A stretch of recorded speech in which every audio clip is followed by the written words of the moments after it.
हो जाएगा। अच्छा मान लो दवाई खाओ बैठे ना हो, निकलता ही रहे, फिर जाओ डॉक्टर साहब बैठा नहीं, तो डॉक्टर दोबारा फिर दवाई देता है। अब की बार दवाई देता है उभारने वाली उसको, कि इसको खाओ तो जल्दी उभर आए, और फिर आओ तो उसको हम चीर दें। तो भगवान दोबारा दवाई दे इसलिए, थोड़ा चुपड़े इसलिए ऊपर से, कि इसका जो अहंकार का फोड़ा निकल रहा है ना, बैठा तो है नहीं इसका ना, बैठा होता तो शंकर जी के यहाँ बैठ गया होता।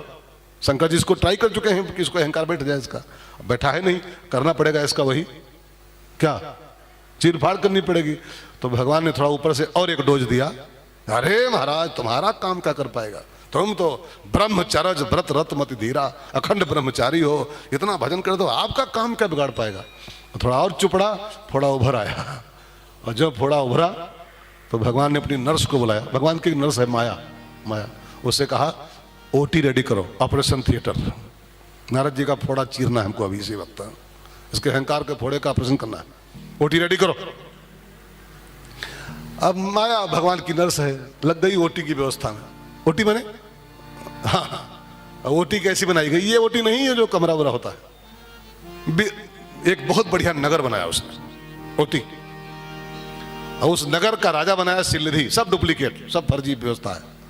उसकी लड़की बन गई खुद माया, नाम रखा विश्वमोहिनी उस लड़की का, और ऐसा बढ़िया तामझाम खड़ा किया पूरा नगर, सब झंडा झंडी गेट पंडाल, तमाम राजे महाराजे सब लाखों की संख्या में, उसका स्वयंवर हो रहा था लड़की का, वो सब खेल चल रहा था स्वयंवर का।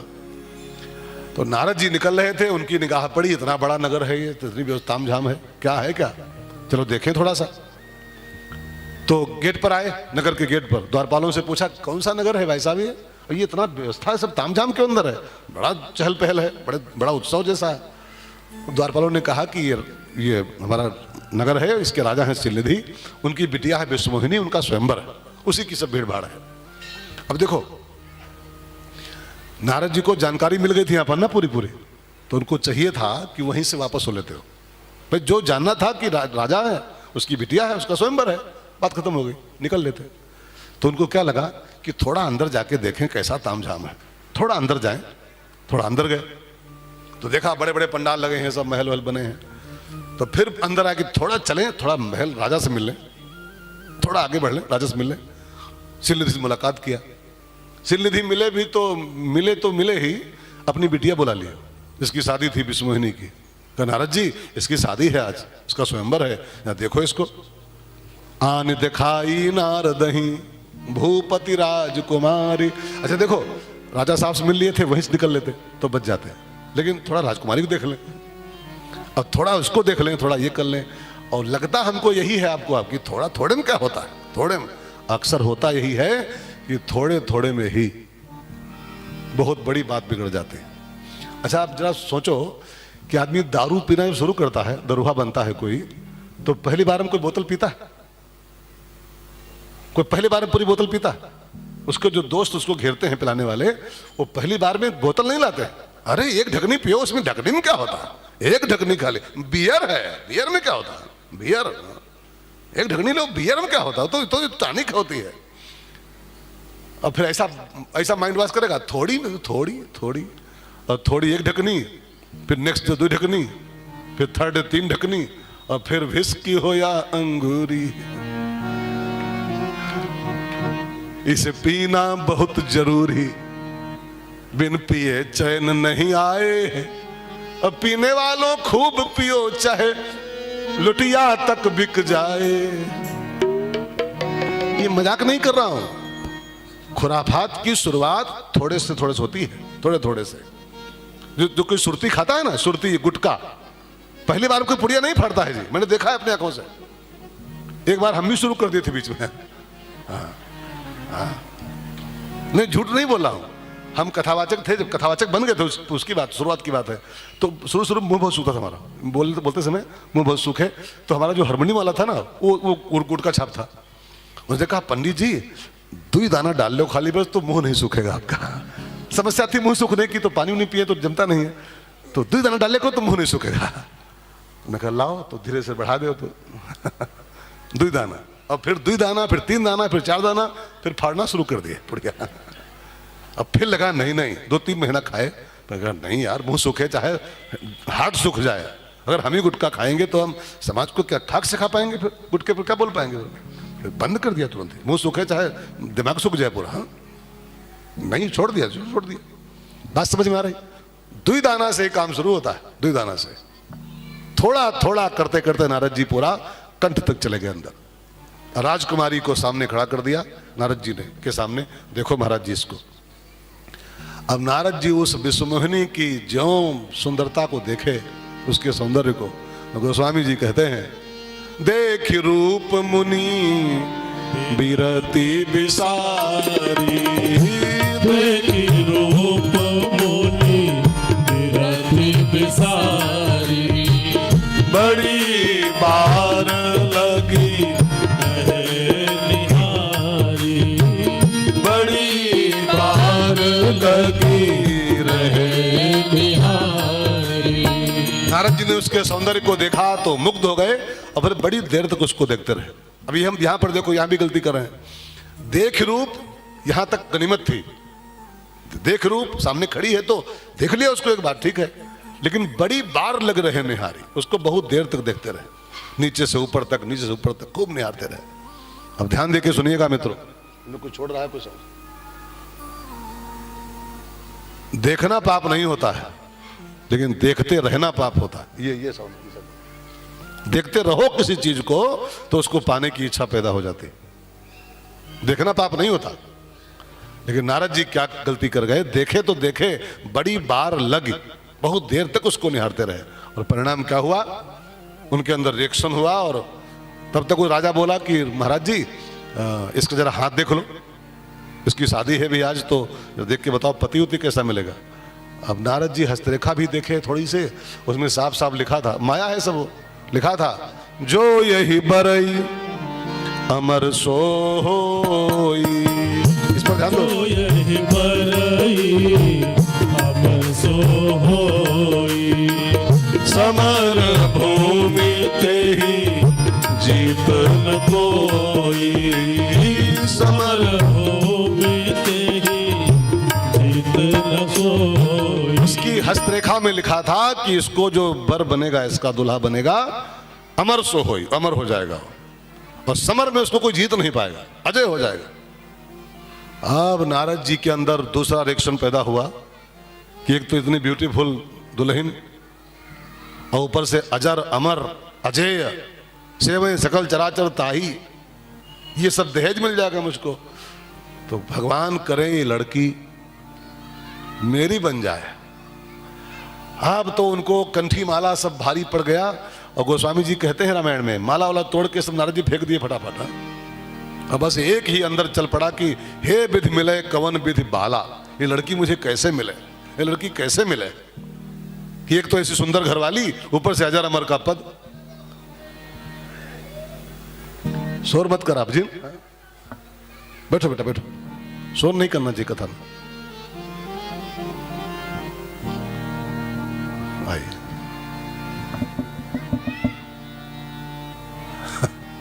चुप, छोटा सोनी।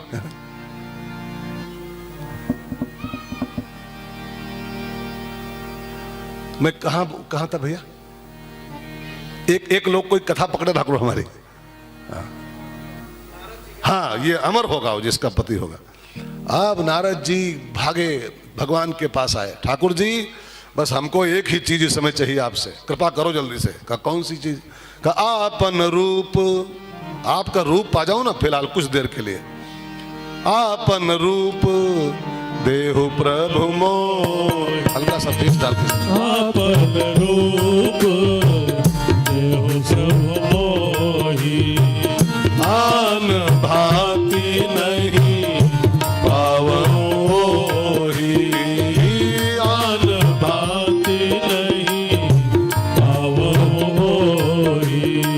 जहि विधिनाथ होई हित मोरा, आइए सब लोग आइए। जहि विधिनाथ होई हित मोरा, करऊ स्वबेगी दास मैं तोरा, करहु स्वबेगी समय तोरा।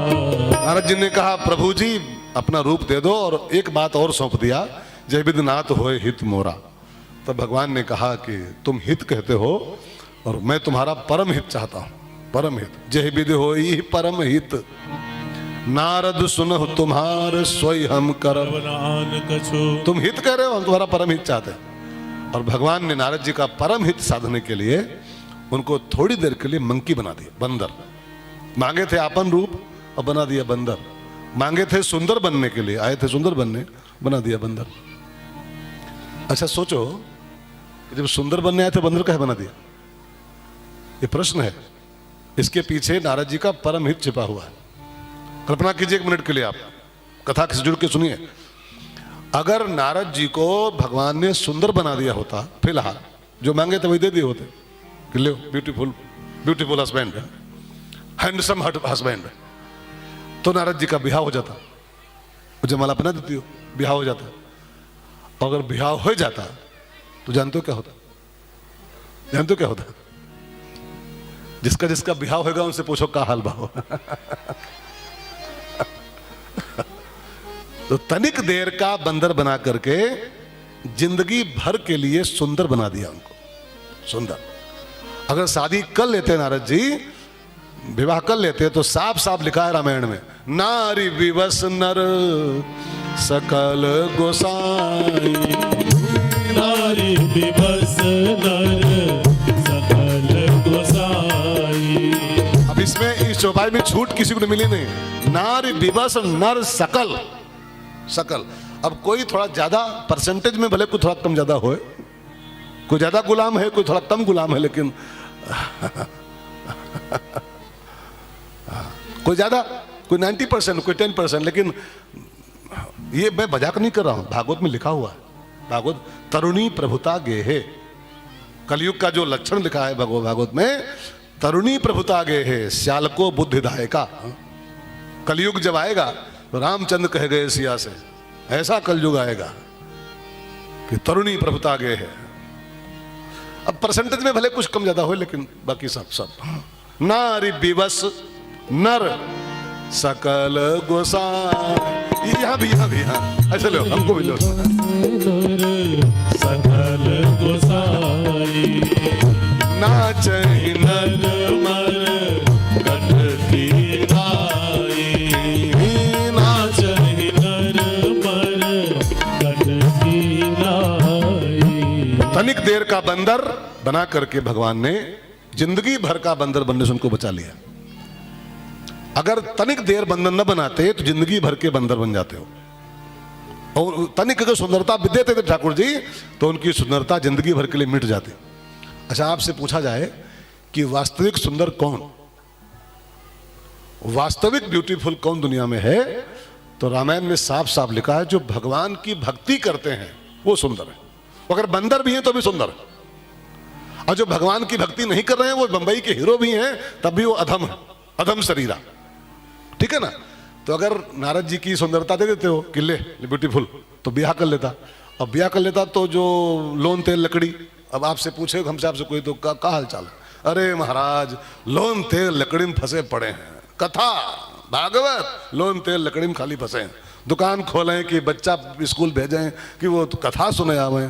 तो नारद जी शादी करते तो 4 से बच्चा होते, और फिर जो जहाँ हम फंसे पड़े हैं वही वो फंस गए होते। लोन तेल लकड़ी, एडमिशन, स्कूल और कॉलेज और अस्पताल, इसे डाउट मारते रहते, फिर माला जो करते हैं छूट जाता है। तो सुंदर कौन है? जो भजन कर रहा है, ठीक है ना? और शादी करके भजन फिर हो नहीं पाता है। नारद जी के ऐसा संत जो दिन रात राम राम करता है, वो सुंदर वास्तव में है।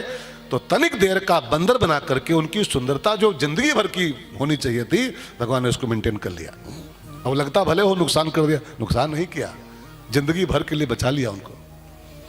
तो नारद जी को बना दिया मंकी। जब नारद जी आए सभा में, आगे ही बैठे कि विश्वमोहिनी आए तो बस माला सीधे मुझको मिल जाए। अब विश्वमोहिनी आई लेके जयमाला, वो लड़की, और जयमाल लेके आई तो आगे की रो में बैठे थे वो नारद जी, मंकी ब्रांड।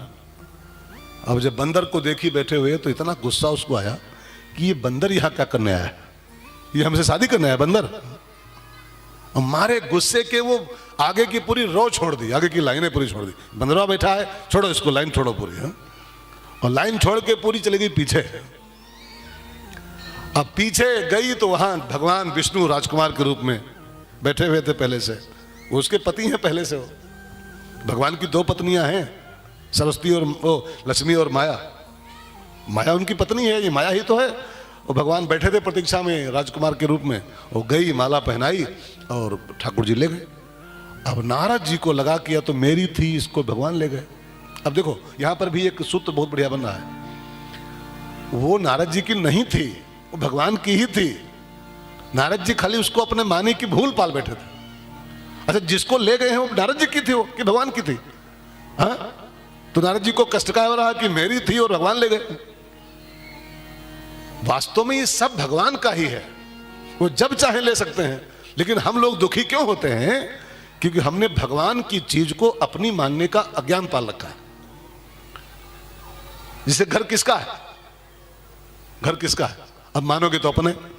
अब मान लो भाई सरकार कोई स्कीम लावे और घर तोड़े जाए, बाई चांस घर तोड़े जाए, तो आप क्यों दुखी होते हो?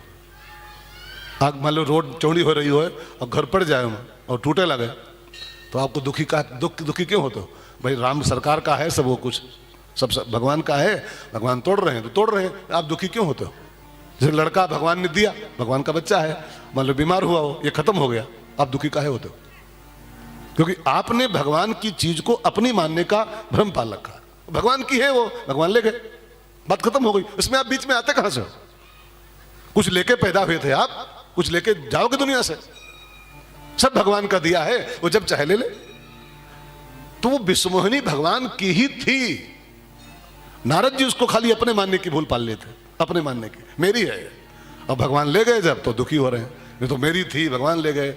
अब आज तो बस 2 में से एक काम होगा, देहूं श्राप की मरिहूं जाई, देहूं श्राप की मरिहूं जाई, जगत मोरी उपहास कराई, जगत मोरी उपहास कराई, बीच ही पंथ मिले तनु जारी, बीच ही पंथ मिले तनु जारी, संग रमा सोई राजकुमारी, संग रमा सोई राजकुमारी। नारद जी चले बैकुंठ की ओर कि आज भगवान को श्राप दूंगा और नहीं तो जाके मैं अपने प्राण छोड़ दूंगा। अब भगवान देखे कि नारद जी आ रहे हैं बैकुंठ मुझसे मिलने, लेकिन बैकुंठ का रास्ता भूल गए हैं। जिस रास्ते पर चल रहे हैं वो नरक का रास्ता है, जिस रोड को पकड़े हैं वो नरक को जा रही है। आ रहे हैं बैकुंठ, जा रहे हैं नरक की ओर। अच्छा बताओ, जरा बुद्धि लगाओ 1 मिनट। नारद जी के अंदर काम भी है और गुस्सा भी है, क्रोध भी है। अब आपसे पूछे कि काम क्रोध जो रास्ते हैं वो कहां जाते हैं? काम और क्रोध का जो रास्ता है किधर जाता है? इसकी मंजिल क्या है? हाँ, त्रिविधम नरकस्येदम द्वारम, ये 3 नरक के द्वार हैं, कामा, क्रोधा तथा लोभा। अब नारद जी काम से भरे हैं विश्वमोहिनी के प्रति, और भगवान पे गुस्सा भी उनको है, ठाकुर जी पर, देहूं श्राप की मरिहूं जाई। और काम क्रोध से जो भरा हो नरक को जा रहा है, नरक की उसकी यात्रा हो रही, नरक की सड़क है वो, नरक का हाईवे है। अब भगवान को चिंता क्या हुई कि आ रहा है बैकुंठ मुझसे मिलने और जा रहा है नरक की ओर। नारद हमारा सड़क पकड़ नरक की है। तो भगवान क्या किए, बीच ही पंथ मिले, बीच में मिल गए कि बेटा जहां जा रहे हो ये रास्ता वहां जाता ही नहीं है जहां तुम जा रहे हो, ये नरक को जाता है। बीच में मिल गए। जैसे मान लो, एक दृष्टांत समझो, आपके कोई मेहमान आ रहा हो बड़हलगंज अथवा लखनऊ में मुझसे मिलने आ रहा हो, मुझसे मिलने के लिए, और वो रास्ता भटक गया हो, मोहल्ले के आसपास ही हो, सेक्टर 7 के आसपास में हो, और रास्ता कहीं भटक गया, क्योंकि लखनऊ को बहुत सब भूल भुलैया पूरा है हो।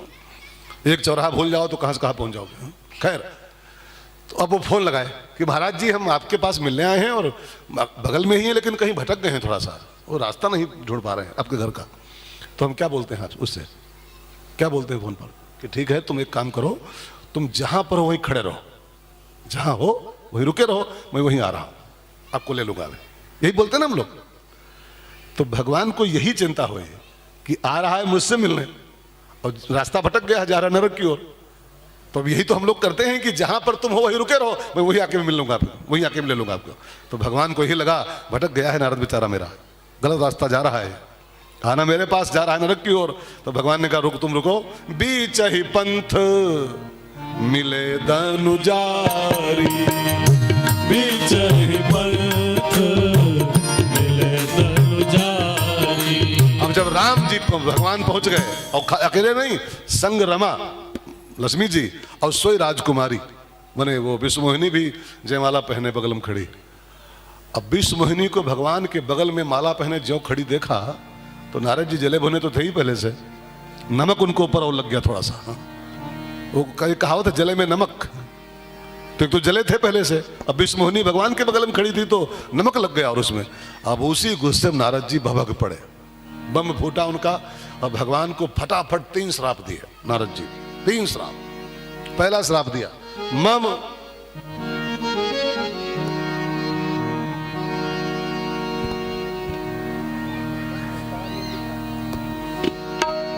मम अपकार किन तुम भारी, मम अपकार किन तुम भारी।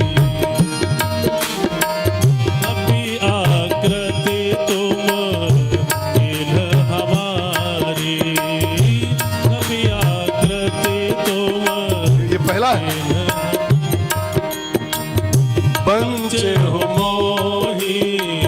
जवन धर देहा, सोई तनु धरहु श्राप मम एहा।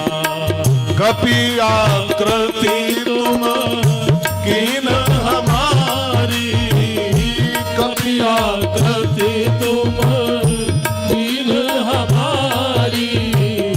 करी है कीस सहाय तुम्हारी, मम अपकार कीन तुम भारी, मम अपकार कीन तुम भारी।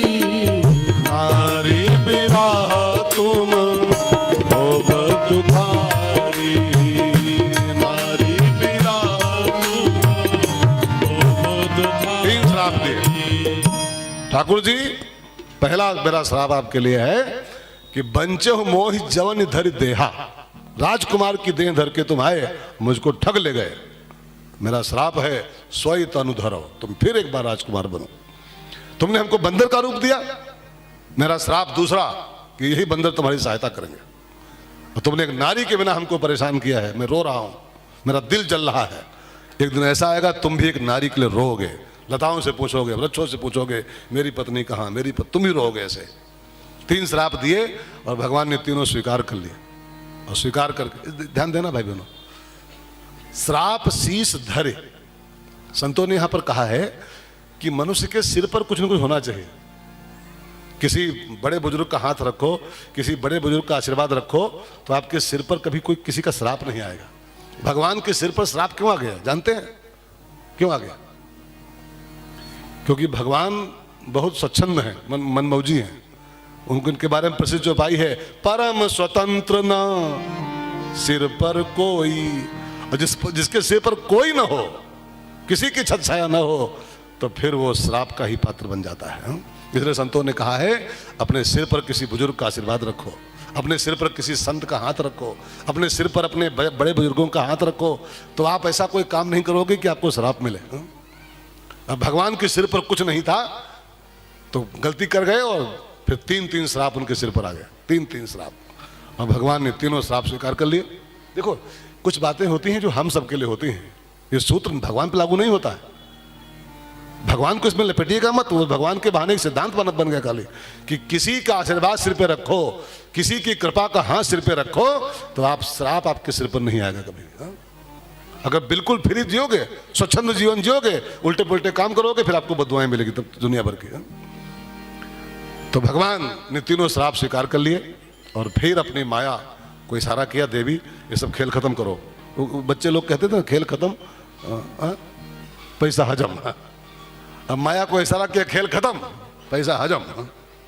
अब जो खेल खत्म का आदेश किया, तब हरि माया दूरी निवारी, तब हरि माया दूरी निवारी, नहीं चाह रमाना राजकुमारी, नहीं राजकुमारी। और जब माया का पर्दा हटा तो नारद जी की बुद्धि भी शुद्ध हो गई। भगवान के चरण पकड़ लिए, बाबा मुझसे बहुत गलती हो गई, मैंने आपको श्राप दिया, गाली दिया इतनी सी, मेरा ये पाप कैसे कटेगा। तो भगवान ने कहा, नारद जी सच ये है कि तुमने कोई पाप नहीं किया है भैया, तुमने वास्तव में मेरा पाप नहीं किया है। तुम क्षमा मुझसे मांग रहे हो भले, लेकिन तुम मेरे अपराधी नहीं हो। का फिर किसके हैं? कहा तुम अपराधी शंकर जी के हो। तुमको शंकर बाबा ने मना किया था कि विष्णु के पास मत जाना, और जाना भी तो ये कहानी मत कहना काम वाली, लेकिन तुमने शंकर जी के आज्ञा का उल्लंघन किया है, तुमने शंकर जी का अपराध किया है, तभी तुमको ये कष्ट मिल रहा है। जाओ शंकर जी के नाम का जप करो, शांति हो जाएगी। अब नारद जी विष्णु का आदेश माने, नारायण का, और शंकर जी के नाम का जप करते हुए शांति को प्राप्त हुए हैं। तो नारद जी अगर भगवान शिव का नाम जप रहे हैं तो फिर हम लोग भी काहे पीछे रहे, है ना। बाबा का दरबार लगे है जलेश्वर भगवान का, और नारद जी जप ही रहे हैं तो हम लोग क्यों पीछे रहे हैं। तो सब लोग गाओ नारद जी के साथ, शिव नाम जपो, शिव नाम। शांति पाना है जिंदगी में, होई है हृदय तुरंत विश्रामा। जो शंकर जी के नाम का जप करता है उसको तुरंत विश्राम की प्राप्ति होती है।